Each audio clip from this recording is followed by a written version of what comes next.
All right, let's see. When was the last time I talked about the 1986 Babes in Toyland movie?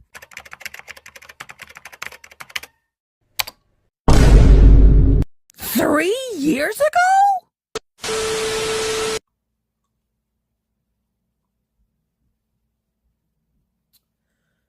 So we're talking about Babes in Toyland again. Things are a little bit more different this time around. You see, in my very first Babes in Toyland video, it wasn't really that good, and I never really got into everything about it.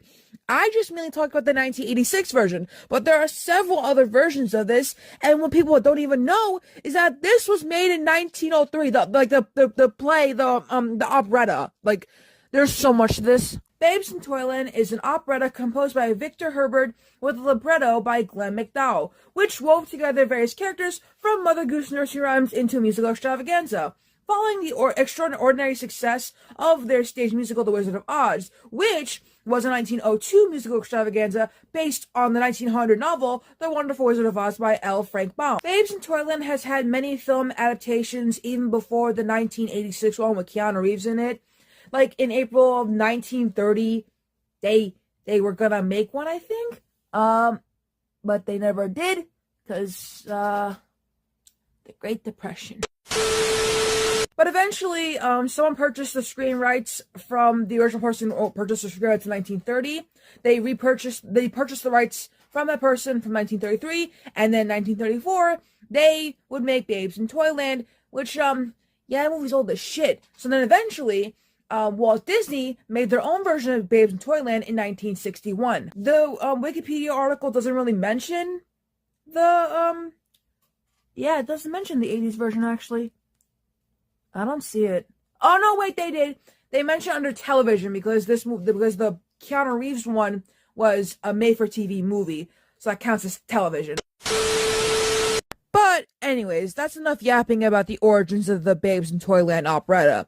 The Babes in Toyland 1986 film was a made-for-television Christmas musical film directed by Clive Donner and, of course, starring Drew Barrymore, Richard Mulligan, Eileen Brennan, and the man, the GOAT, Keanu Reeves. Keanu! You are a national treasure.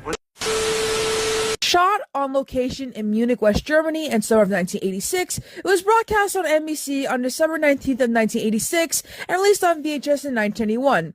Wow, NBC always finds a way to haunt me. I think it's because I'm technically a monkey YouTuber.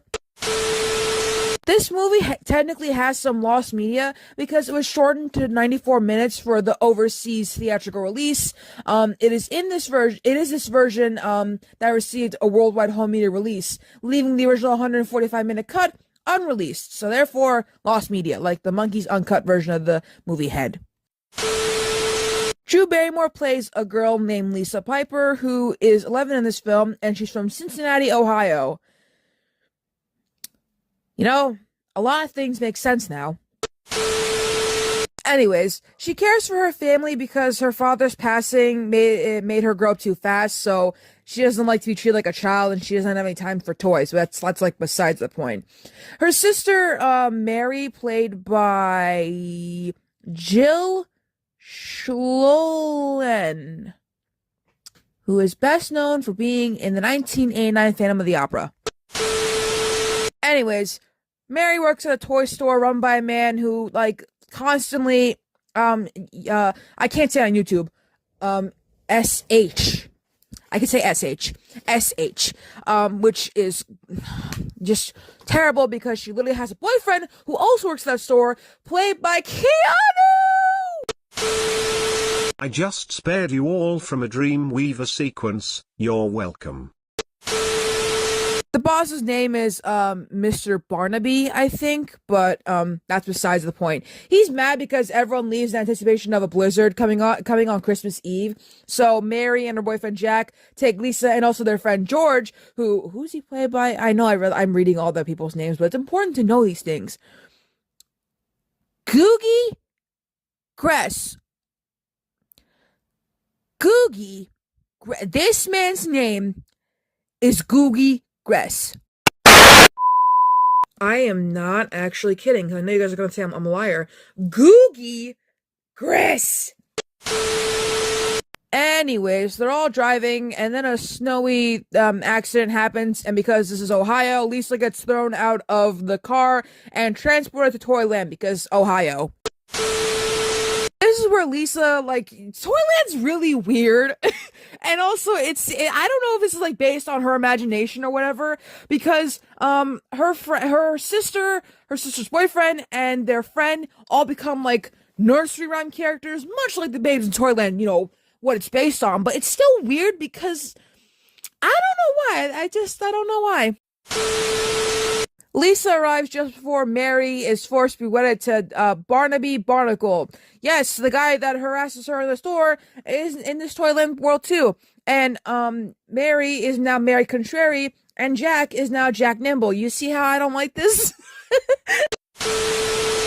This reminds me of a cartoon that I watched when I was a kid. And call me whatever you want, but I had these CDs of like cartoons when I was a kid, and there was a video of little Audrey, and little Audrey was making cake, and she ended up transported to a cake world, and she was helping with a cake wedding, and then the bride got kidnapped, so they all had to fight. It was really crazy. I think I'm putting it on screen right now. Editing Amy will probably do it for me, but it was the craziest cartoon, and I remember being like, "Yeah, kick their cake butts." I was a weird kid. But whatever, Lisa stops the wedding and with her new friends, finds out that Barnaby plans to take over Toyland. So Lisa, Mary, Jack, and Georgie Porgy, yes, they called Georgie Porgy here, seek help from the kindly toy master, who is Mr. Miyagi. No, I'm serious. No, I'm serious. I'm serious. Why are you laughing? I'm serious. Anyways, he can only help them if Lisa really believes in toys, because there's a message to this. It's giving Wizard of Oz, which is ironic as what I just said before. Anyways, Barnaby confronts them, showing his true colors, and steals a flask containing distilled evil that the toy master had been collecting, before leaving Lisa and the company to be eaten by a troll log. A vulture-like monster with a single enchanted eye that Barnaby uses to spy on enemies. They escape by blinding Trolog with paint and locking him in a chest, but they're then captured and imprisoned one by one in Barnaby's hidden fortress. Barnaby reveals that he has been creating an army of trolls to take over Toyland, and attempts to corrupt his captives into being his servants with the contents of the flask, stating he would use it to make Mary his troll princess and transform Lisa into a monster akin to Trolog. However, Lisa proves to be immune to the evil and reverses the effects on her friends. After escaping from Barnaby's stronghold, they return to the Toy Master. By now, Barnaby has ordered his trolls to attack Toyland, where they harass and capture residents. Lisa's newfound belief animates an army of life-size toy soldiers created by the Toy Master, and they drive Barnaby into the forest of the night. So the day is saved, Barnaby's banished from Toyland, Jack and Mary get married, and Lisa's taken home by the Toy Master, who is of course Santa, because what? You didn't think it was cool enough that Mr. Miyagi was a Toy Master? Well, he's Santa now too.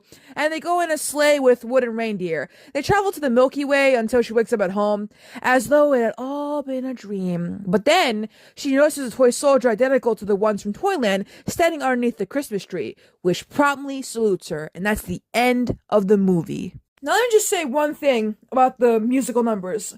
Linda Harmon provides Drew Barrymore's singing voice, but everyone else is actually singing. And let me just say, I love that Keanu's trying, because eventually he would end up being in a band called Dogstar, which I already made videos about, but humble beginnings.